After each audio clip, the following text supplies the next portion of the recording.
the biggest game of the week. And I'm going to talk about it.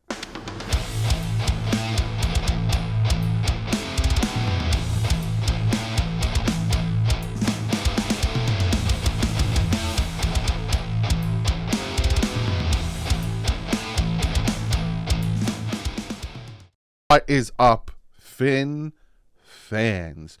The Miami Dolphins are heading up to Buffalo to take on the Buffalo Bills. This game could not be a bigger game for a week 4 game than a very long time. Absolute huge game, and there's a ton to talk about. But first, I have to shout out today's sponsor, and that is Factor. I'd like to thank Factor for sponsoring today's video. You might be asking yourself, what exactly is Factor? Factor makes meeting your nutrition goals easier than ever, delivering fresh, never frozen, dietitian-approved meals right to your doorstep. Their team of gourmet chefs create each meal using only ingredients with integrity to help you feel your best all day long. This fall, you might be a little too busy to cook, but want to be able to eat well and take care of yourself. With Factor, skip that extra trip to the grocery store and the chopping and prepping and cleaning and all that stuff when it comes to making your favorite meal, and use Factor. Factor's fresh, never frozen meals are ready in just 2 minutes. So all you have to do is heat and enjoy and get back to crushing your goals. With Factor, you can rest assured you're making a sustainable choice. We offset 100% of our delivery emissions, source 100% renewable electricity from our production sites and offices, and feature sustainable sourced seafood in our meals. Now listen, you might be thinking to yourself again, Doug, do you like Factor? First off, I love it. I think I got about 7 meals. I got a week of meals. And like I said, they are so easy to use. You just take them, poke a few holes, throw it in the microwave for about 2 minutes, or throw in the oven for about 2 minutes, and there you go. Literally have to skip the step of cutting everything up. It's all prepared for you, and it's actually really, really good. Me and my wife have been enjoying the crap out of Factor for this past week, and it is really, really good. Now, if you want to grab yourself some, head to factor75.com or click on the link below and use the promo code DDW, and you get 50% off your first box. 50% off. So you get your first box on me, DDW50. Use that promo code for half off. Again, I love these guys. The fact that not only is their food really good, a dietitian approves, you know, I'm trying to lose my weight, but also they are very environmental safe and environmental forward. You know, that's how I feel. So really go check it out. Go check out, again, factor75.com and use the promo code DDW50, get 50% off. Again, Factor, thank you so much for sponsoring this video. I kid you not, I have tried a bunch of their meals. Really easy and really delicious. Again, you want to try them out, use the promo code and link in the description. So we're going to jump into this usual spiel, but this time I do have a little collab. Got my man Dan the man. He's gonna chat with me about Buffalo. I kind of pick his brain. He gives me his thoughts and ideas. So let's cut it to me and Dan talking about this game. You know for a fact the Miami Dolphins are facing the Buffalo Bills. I gotta get Dan Mitchell on here. Dan, how you doing, bud? Hey, Doug. I mean, I feel like this is 4th year in a row, I want to say, that we've done this show. Hell yeah. For the first matchup. Yep. Oh, man. I mean, I'm not going to lie to you. I know that a lot of your audience is probably, they may have already seen the video that I did upload on that, but I do at least want to throw this out there that this is probably going to be the most realistic take you get from me right on your channel. That's typically how I do it every year. Like, I get like super obnoxious because I have mouths to feed. So and then afterwards I say, hey, you know what? Like, I'm actually going to be real on Doug's video. So every time you do a video with me and then I watch the comments, they're like, I like Dan. You should have him on more. He's so level-headed. Yeah. If only they knew. Well, this is a big game. I think this is a big game for both teams. Both teams are red hot right now. I'm gonna pick your brain. We're gonna kind of get a Bills insider on this, and then we'll talk about who you think's going to win. But I think we all know who you think's going to Yeah, win. I think so. Is there any weakness to the Buffalo Bills right now that the Dolphins could possibly take advantage of?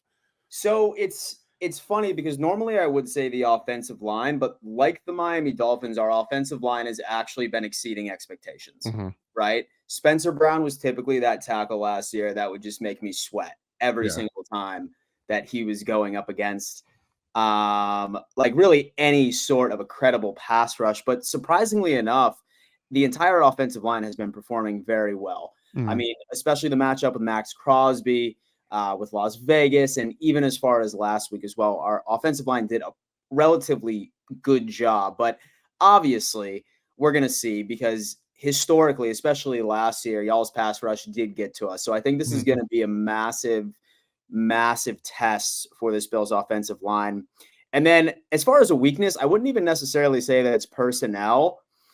I would have to say it's the scheme that we run because your offense is filled with track stars, right? Hmm. And McDermott really doesn't have any personnel outside of one DB that excels in man coverage, and that's Kyer Elam, and he's been a healthy scratch for the past 2 weeks. Okay. Typically, McDermott, he's going to be lining up these DBs 6-7 yards off the line of scrimmage, and we're just going to have to rely on our linebackers to really be able to attempt to plug some of those passing lanes from the underneath stuff that Tua normally likes to go with.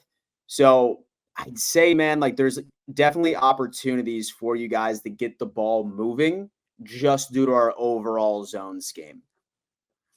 Now, the last time we guys played you in the regular season, which was week 15, Raheem Mostert went off, 136 yards. Mike McDaniel kind of backed away from the rushing at some point in the game. Yeah. Uh, is your rush defense better? I know you're still not going to have Von Miller. I think he comes back next week. Yeah. Is your rush defense better, or do you think that's another thing that the Dolphins could take advantage of?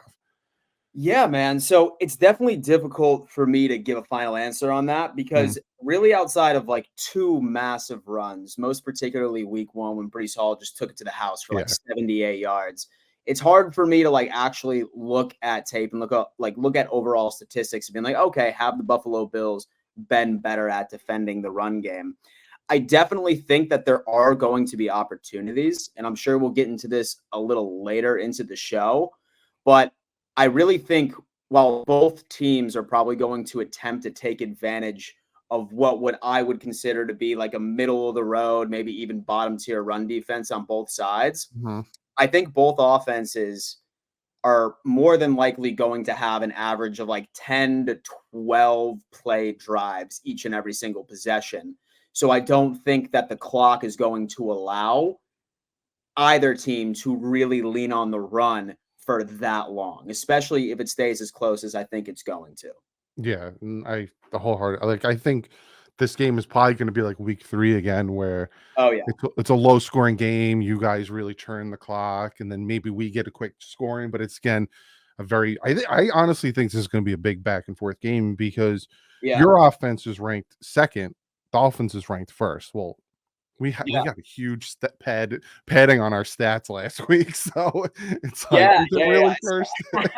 Yeah. I definitely saw that. And I was just like, well, like, I mean, like, like you put up, 70 points on week 3. It's definitely going to inflate. But I mean, honestly, man, like I just think that Tua is like a great plug-in when it comes to that West Coast style offense. I Mhm. mean, y'all are leading the league in overall yards after the catch as well. So, and that's something that the Bills have struggled with tremendously is tackling. Like missed Mhm. tackles would make me want to rip my hair out. In fact, I'm surprised I'm not balding at this point from all the missed tackles I've seen from this team in the past.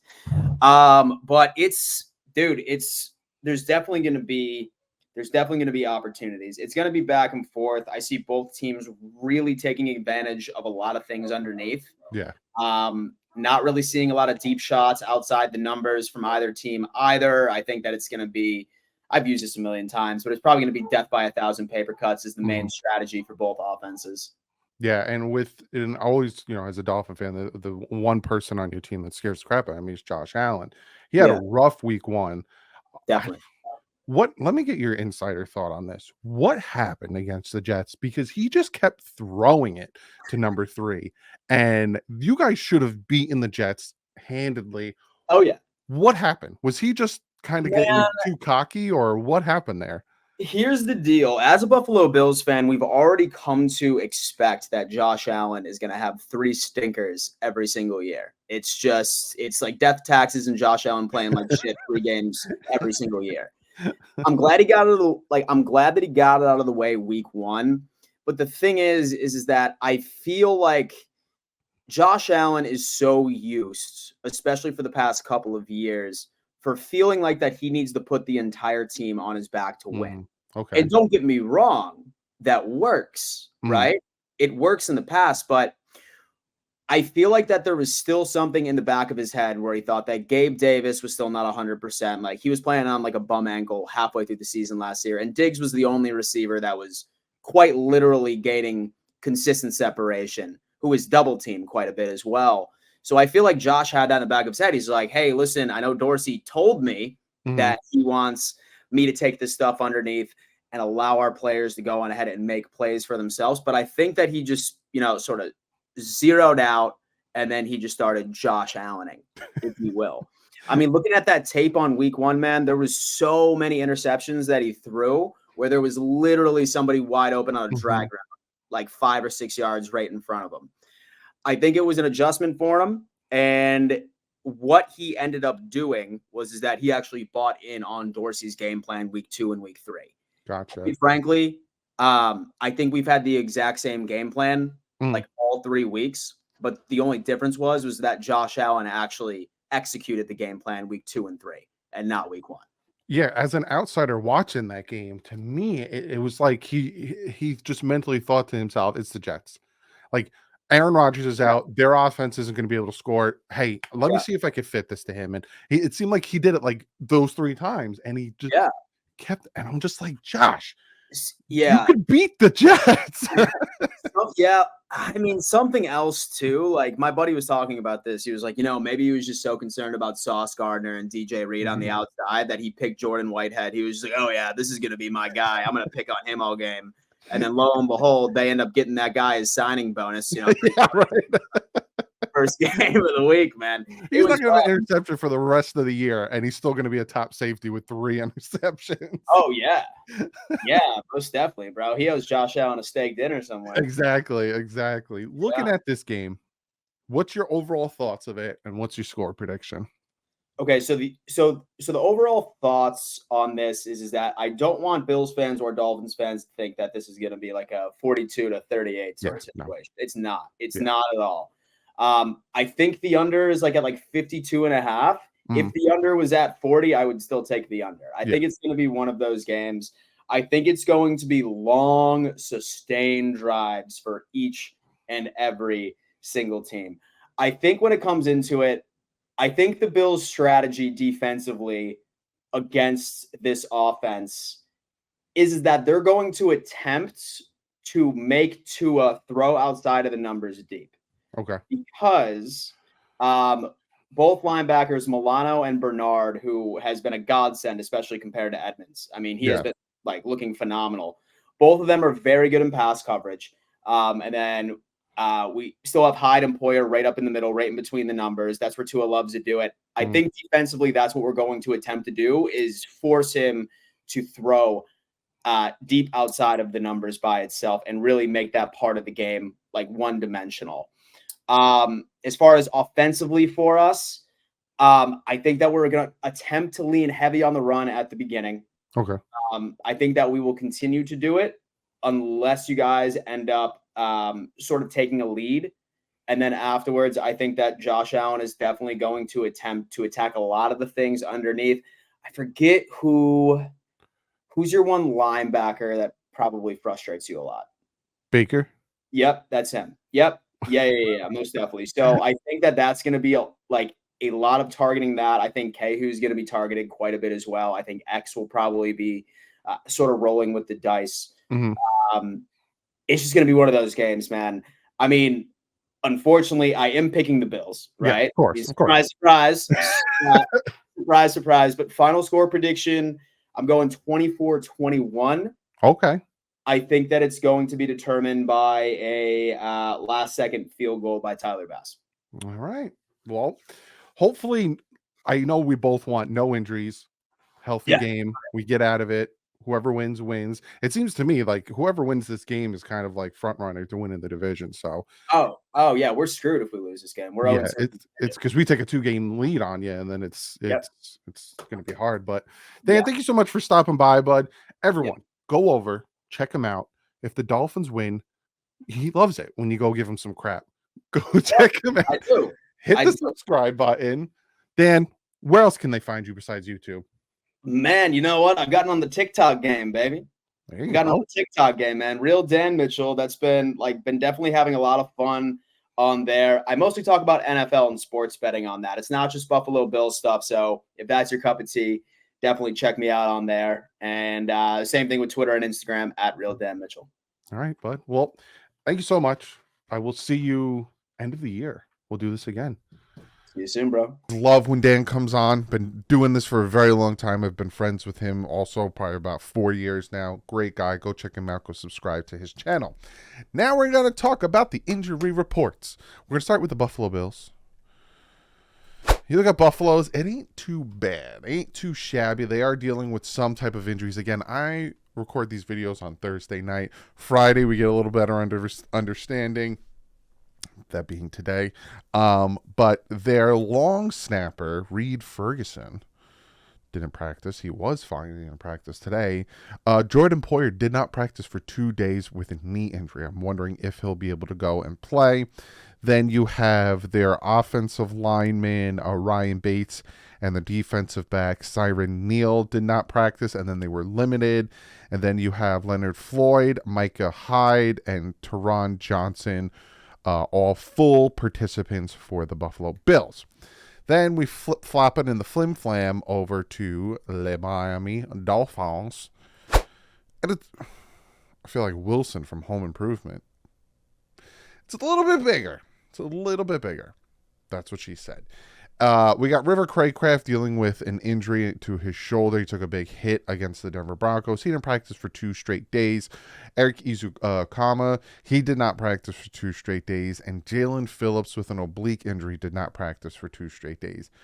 Possible that he could be limited tomorrow, Jalen Phillips, and able to play, but we'll see about that. Savon Ahmed, limited for 2 days. Teron Armstead went from did not practice to limited. Then you have Deshaun Elliott and Tyler Croft were just limited. Connor Williams going from did not practice to limited. Love seeing that. And then Eli Apple, Julian Hill, and Durham Smythe full. And a huge, huge, huge news is that Jalen Waddle is out of the concussion protocol, and you could tell he is not on this list. So Jalen Waddle will play against Buffalo, and that is ginormous. You saw what happened when Tyreek was on the field. We hit it to Braxton. We were able to get it to Craycraft. We were able to get it to Chosen. But now you have Tyreek and Jalen on the field at the same time. It's going to be dangerous. I don't know why I'm speaking so much French today. I'm very excited for this game. So that is your injury reports. Again, later on today, we'll get a better understanding. So later on today, when I find out more about who's in, who's out, or who's questionable, I will post in the community tab. So go check out the community tab. If you don't know where it is, go to the home page, scroll over a little bit. Boop. It's very top on the community tab. Now we're going to look at some breakdowns. We're going to look at where we're ranking versus their defense and our offense versus their offense versus our defense. A lot of stuff. I will say this, and I kind of touch upon it in my spiel at the end when it comes to my prediction. You know how I give a little bit of a rah-rah speech and then give you my thoughts and opinions on everything. This is a huge game in the aspect of also we get to know what these teams are, right? Because the Bills played the Jets, the Raiders, and the Commanders. The Dolphins played the Chargers, the Patriots, and the Broncos. Those 6 teams are not top-notch hard teams. It's not the Eagles. It's not like it's the Eagles or the Chiefs or any of these other the 49ers. None of these top-notch teams. Not saying they're pushovers, but now the Bills are facing a team, and the Dolphins are now facing a team that's considered top 5. And now we get to see what this team is. Now, I will say this, and I'm going to go through the stats. I'm going to go through the rankings. Take some of this however you want to, because the Bills stats got fluffed facing the Commanders and facing the Raiders, and the Dolphins stats 100 million bajillion percent got fluffed or padded or whatever you want to say with that 70-20 win last week. Hey, they earned it because they still did it. But we'll get to that. So we're going to look at it. I'm going to start with the Dolphins offense versus the Bills defense and then flip it.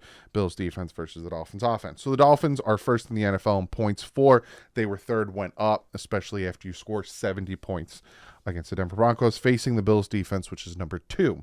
The Dolphins are first in yards. That didn't change. So the yardage never changed. So you can keep that as, okay, that makes sense. Against the Bills, second in defense in yards.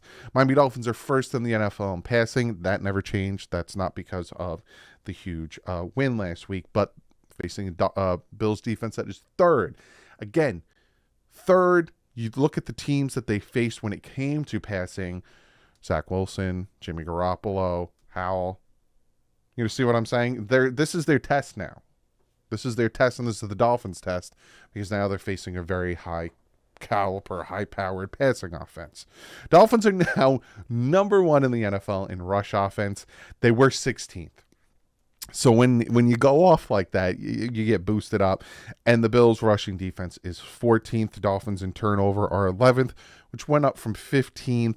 But the Bills' defense is number 1 in turnovers. They have 9 turnovers as a team. That's something that is very interesting. And again, you look at the offenses they're facing. Then when it comes to third down conversion rate, the Miami Dolphins are 7th, went up from 13th with converting 46.4%. And the Bills are, I think that is 8th, allowing 31%. I should type these out.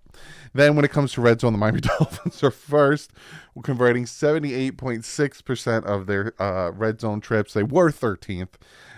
Facing a Bills defense that is second, only allowing 28.6. So again, you look at the Dolphins offense and you look at the Bills defense. The Miami Dolphins offense kind of didn't really play any good defenses. Again, you have the Chargers, you have the Broncos, the Bills are pretty good. And then you have the Buffalo defense, which what offense did they play that was hard? So these numbers could be padded a little bit. But again, here, this is the game where we get our answer. And you got the number 1 offense facing the number 2 defense. Going to be very interesting. Now let's flip it. The Miami Dolphins defense, points for, they're 21st. The Bills are second in points scored. When it comes to yards, the Miami Dolphins are 23rd. The Bills are 7th when it comes to yards. The Dolphins pass defense is 20th, went down from 14th. Why? How? I don't know. And the Bills offense is 12th. Rushing defense, the Miami Dolphins is 24th. That went up from 28th. Facing the 14th in the Buffalo Bills. A lot of that has to do with Josh Allen also using his legs. The Miami Dolphins turnovers are 7th in the NFL. Went up from 16th. And the Bills are 21st, allowing 5 turnovers. That's pretty big. Again, the Dolphins, I think, have only allowed 2 or 3 turnovers on offense. The Dolphins red zone, third down defense is 23rd, went up from 30th, which is good to see. 45.2% of third downs are converted on this Dolphin defense. Buffalo Bills, number 1 in converting third downs. They're 51.2% on converting third downs. And then the Dolphins red zone defense is 21st, allowing only 63.6%, which is 30th, up from 30th. The Buffalo Bills, the offense is 11th. 61.5% of their red zone trips involve getting into that end zone. And now we're going to do the thing I love. And that is kapow, looking at the depth chart. I'm like I said, you guys been helping me out, been hitting that subscribe button, been commenting, been sharing the videos. And when you do that, look at the stuff I do, right? I make it fancy. I make it nice for you guys. It's just going to get bigger and better. The more subscribers we get, the more views, the more interaction, bigger and better for you guys. So we're going to be looking at this. It's the Miami Dolphin offense versus the Buffalo Bills defense. Now, the Dolphins offensive line has done very well, has done surprisingly well. Seeing Austin Jackson here at 58.7% and Isaiah Wynn at 55.7%, I feel like that's kind of, I feel like that should be a little bit better, but you got Teron Armstead 81.4, Connor Williams at 80, and Robert Hunt at 75.1. The Dolphins' offensive line is doing much better than people expected. And some of those people just rather have been surprised than let down. So they had really low hopes on that offensive line doing anything. So they were very negative when it came to the production of the offensive line. But that offensive line has surprised some people for the good. And that those people are sitting back and owning it. And hopefully it can stay that way. I don't know who, but those people are very happily surprised. Then you got the wide receivers. Having Jalen Waddle back is fantastic with Tyreek Hill, who's ridiculous. Got Braxton in the slot. And they got Tua, and you got Raheem Mostert. And, of course, you have Devon Achane. I think that's how you say his name. Who is going to be fantastic. Then you flip it over, you look at the defensive side. You got Poyer, Mark Hyde. These two guys are, the veteran safeties they have. Now, their corners aren't anything I'm afraid of. I think the Dolphins receivers can win that battle against their corners. Their front is dangerous. Milano, you guys know how I feel about Milano. And again, to Bills fans who are watching this, no offense, but I don't like Milano. I do not like Matt Milano. I think he's a fantastic football player. I think he's kind of dirty. I've watched him play against the Jets, and I've seen him do some things, and I'm not a fan. Now, he's a good football. I'm not saying he's bad. I'm just not a fan of him, and I think he takes cheap shots, and I don't like it. But Rousseau, Ed Oliver, those guys are very disruptive. So this is going to be a nice battle. The Dolphins' offensive line versus their defensive line, and can they get the run going up against Bernard, who I'm hearing again from Dan Mitchell, very good, underrated. He thinks he's better than Edmonds and Milano. So I think this battle is going to be very interesting. Now let's flip it and see what the other side looks like. Now when you flip it and you see the other side, see again, Dan was talking about how he was pleasantly surprised by the offensive line, but again, see how they're like low ranked when it comes to their PFF grade. So we'll see how that is. Dawson Knox being low is interesting to me. It's kind of their bell cow when it comes to the red zone. Stephon Diggs is still up there. Davis, Harty. This is your problem. Allen here, Cook getting high number, is fifth, doing really well. And then you look at the Dolphins defense. Look at this. Look at Kader Kohu. That man is consistently getting good PFF grades. Last week, I was noticing him making open field tackles. I love Kader Kohu. What a great grab for the Miami Dolphins. Now, Bradley Chubb and this defensive front needs to do more, right? Well, we don't know if Phillips is going to play or not, but AVG has been very disruptive off the edge. I need to see more out of them. I'll get to that, right? I got some talking points on that. And then you got the linebackers. They have underwhelmed me. And you got the safeties. I'm incredibly happy. Look at Javon Holland. He's number one safety out of 80 safeties. Fantastic. This is another big battle. It's a team thing to me, and I'm going to get into that with the 5 things. But I think this team is very evenly matched because their weaknesses kind of match the Dolphins' weaknesses, and their strengths kind of match the Dolphins' strengths, and vice versa. So it's going to be a very interesting thing. So now we're going to get into my 5 things the Dolphins need to do if they want to beat this Buffalo Bills team up in Buffalo. I think the last time the Dolphins beat the Buffalo Bills up in Buffalo was 2016 when Matt Moore went up there with Jay Ajayi and we won in overtime on Christmas Eve. I was at my grandmother's house for that one. Loved it. I couldn't watch the full game, but I still loved it. So we're going to get to the 5 things the Miami Dolphins have to do if they want to beat this Buffalo Bills team up in Buffalo. Is that funny to you? I do things that I think it's funny to me, and then I'm like, they probably think I'm a big idiot. But again, 5 things for the new people, new subscribers who are like, hey, is it like most important to least important or least important to most important? Nope. It's me jotting down notes when I was talking to Dan Mitchell earlier today, me jotting down notes when I was looking at the 2 games and 2 teams, and just me being like, these are important. This is what we need to focus on. Some things are the same thing. Some things are redundant because it's football, so they should be. But I pinpoint some things that I think are interesting and kind of storyline based. So without me blabbering on anymore, let's get into the number one thing, and that is force turnovers. Miami Dolphin defense is actually pretty decent at forcing turnovers. They're 7th in the NFL, which is pretty good. You know, we had the forced fumbles last week, 3 of them, punching the ball out and, you know, getting on that. And then we had the interceptions and stuff. But the Bills are kind of known. So is Josh Allen kind of known for causing turnovers. Now, when the Dolphins played them last year, week 3, the Miami Dolphins got 1 turnover. Week 15, they got another. And then the wild card, the Dolphins got 3 turnovers. This year, in a whole, Josh Allen has 4 interceptions and 2 fumbles. So he has 6 turnovers on the year, and we're only going into week 4. We need to force those turnovers because the defense, our defense against their offense kind of worries me. So if we can force those turnovers, get the offense the ball extra and get some extra points on there and kind of start to separate ourselves, because again, I'll get into it, but I think it's going to be close. That can really help us, right? And again, this is a very duh moment. We want to force turnovers. But again, you notice I didn't say about these other games because the Bills, and kind of Dan talked upon it, kind of like to cough the ball up. 3 times we played them last year, we got 4 turnovers out of those games. 3 of them came in the playoff game. So force those turnovers. Number 2 thing on this list, I gave up. Last week I gave up saying sack because we got him once.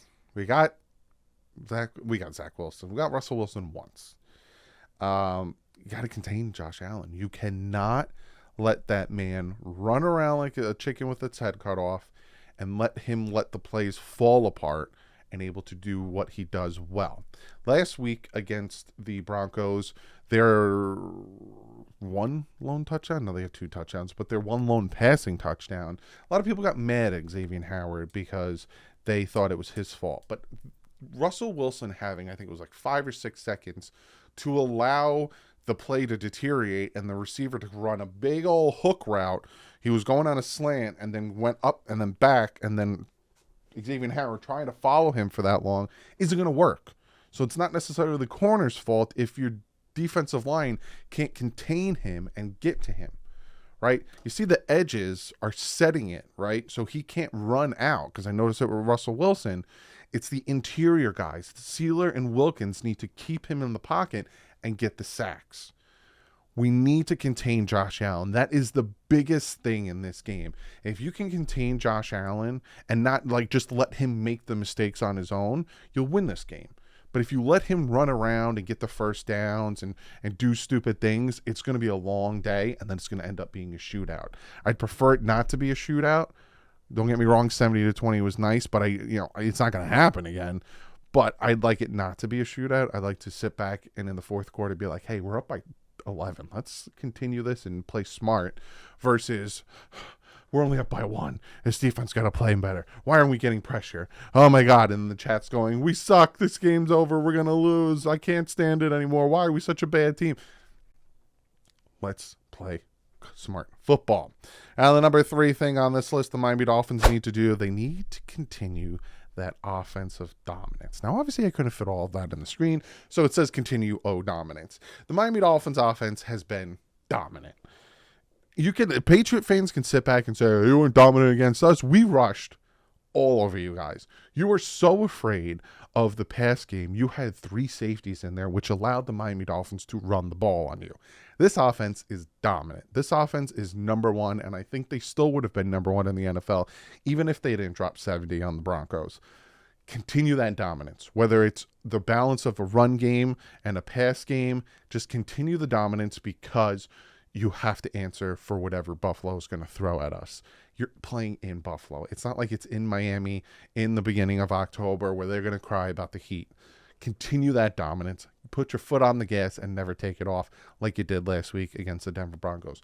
Don't look back.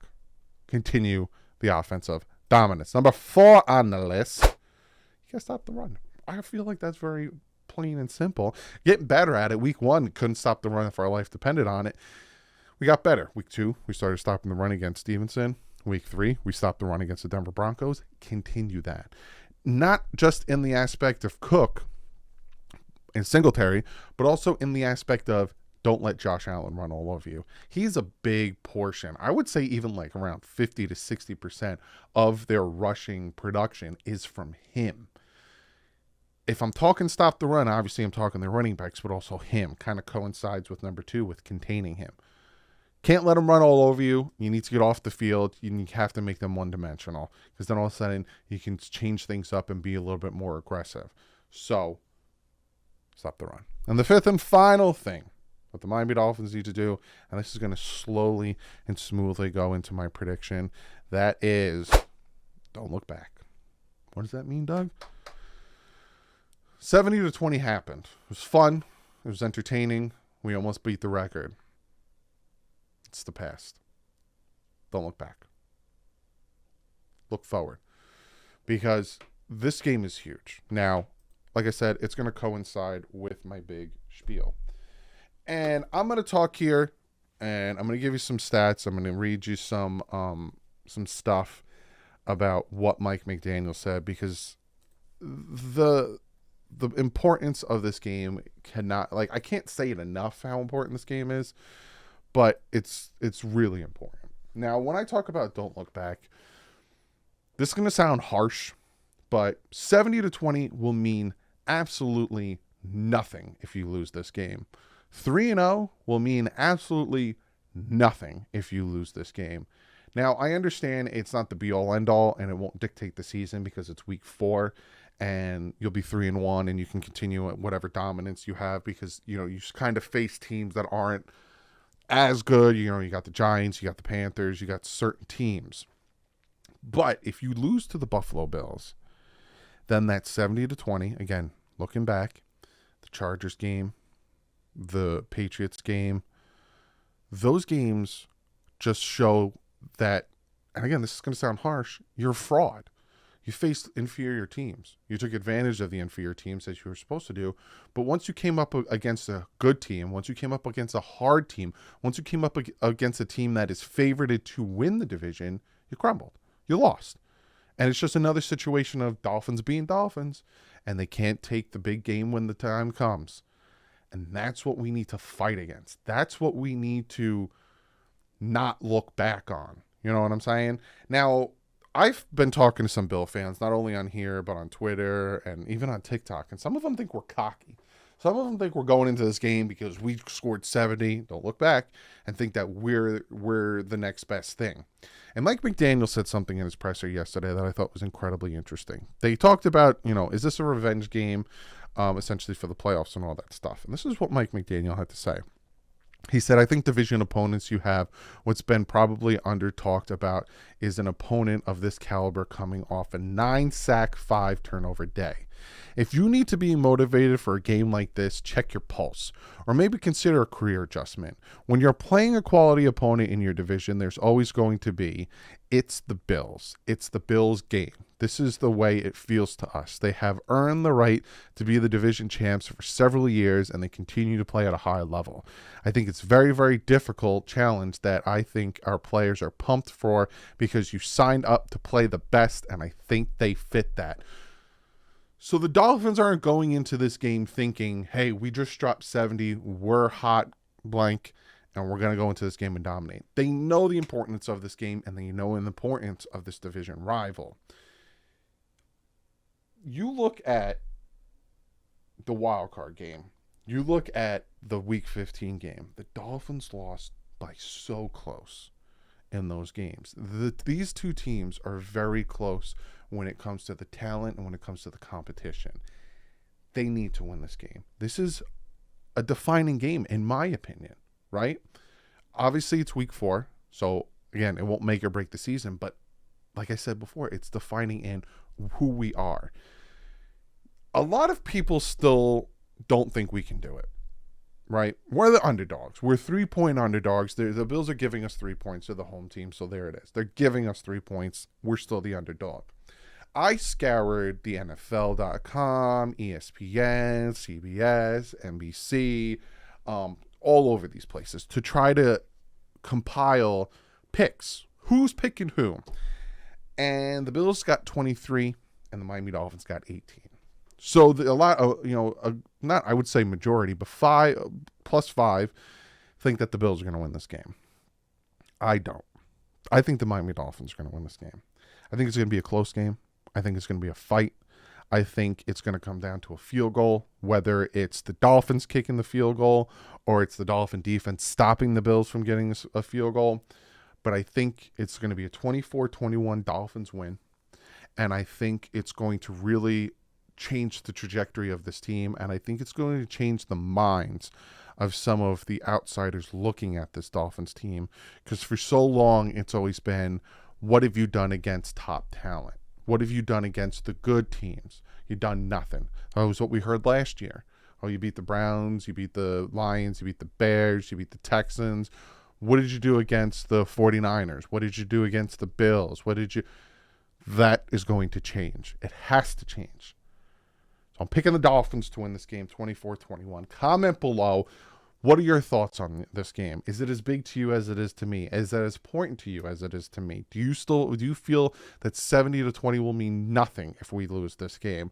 Comment below, let me know, and I will see you guys on Sunday at 1 o'clock for the Dolphins taking on the Buffalo Bills. And then next week, I'm going to Miami, baby. Next Sunday, I will be down in Miami. So no live stream next Sunday versus the Giants because I'm going down to Miami. But other than that, I'll see you guys on Sunday. Like usual, stay classy. F ends up.